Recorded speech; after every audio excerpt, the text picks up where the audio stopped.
Nous vous proposons ce soir un beau portrait qui résonne particulièrement ce jour de fête nationale, le portrait d'Armana Kayani. C'est un modèle d'intégration.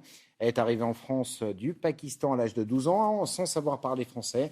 Et bien 35 ans plus tard, c'est elle qui aide les gens à s'insérer. Elle a monté une association et chaque année, elle aide 2 à 3 000 personnes dans l'est du Val d'Oise. Tania Watine avec Gilles Bezou. Bonjour.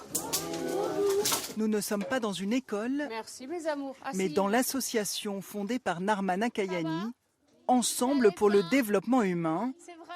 autrement dit EPDH. C'est quoi les 3 valeurs de PDH?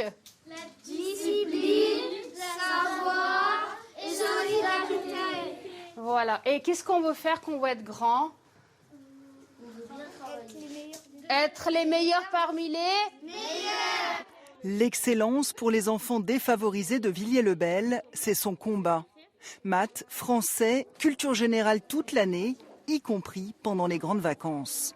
Est-ce que vous êtes fiers de vous? Oui. Ici, on se bat pour leur donner les moyens. Parce qu'il ne suffit pas de rêver. Il faut se donner les moyens pour pouvoir concrétiser ses rêves. Son rêve à elle, il a commencé par un déchirement. À 12 ans, elle quitte le Pakistan avec ses parents et ses frères pour la France. C'était un nouveau départ dans un nouveau pays, avec une nouvelle culture. Vous aviez peur? Très, très peur. Très peur dans le sens de ne pas pouvoir étudier. C'était la seule angoisse que j'avais. C'est là. La famille Kayani s'installe à Villiers-le-Bel. Très vite, la petite Narmana maîtrise le français. Quand je rentrais de l'école, il y a plein de gens qui m'attendaient. C'était pas pour faire la fête, mais c'était plutôt parce que je devais les aider dans les démarches administratives ou pour faire les devoirs. Nos parents nous ont toujours dit le seul moyen de s'en sortir, c'est l'éducation.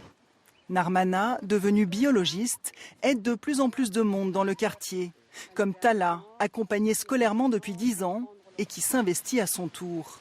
Lorsqu'il y a des problèmes dans mon lycée, je peux faire le médiateur, les séparer ou mieux les expliquer comment résoudre leurs problèmes sans parvenir à la violence, etc. Je suis fière de toi. En 2009, Narmana quitte son métier pour se consacrer aux autres. EPDH accompagne aujourd'hui 2 à 3 000 personnes par an. Éducation, insertion, aide sociale et sanitaire. Narmana suscite beaucoup d'admiration parmi les 10 salariés et 80 bénévoles de l'association.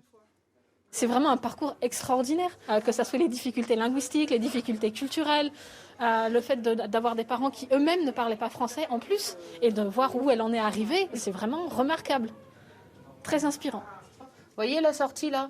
Aux grands hommes, la patrie reconnaissante. Donc c'est pour ça, pour moi, c'est une fierté de vous avoir tous là. Chaque année, Narmana emmène les jeunes au Panthéon, là où sont enterrés les plus grands intellectuels français. Ça tire vers le haut parce que ça permet d'avoir une culture, un savoir. Et c'est grâce à ça qu'on devient quelqu'un. Quelqu'un qui est fier de ses racines ira plus loin. On veut qu'ils aient l'esprit critique.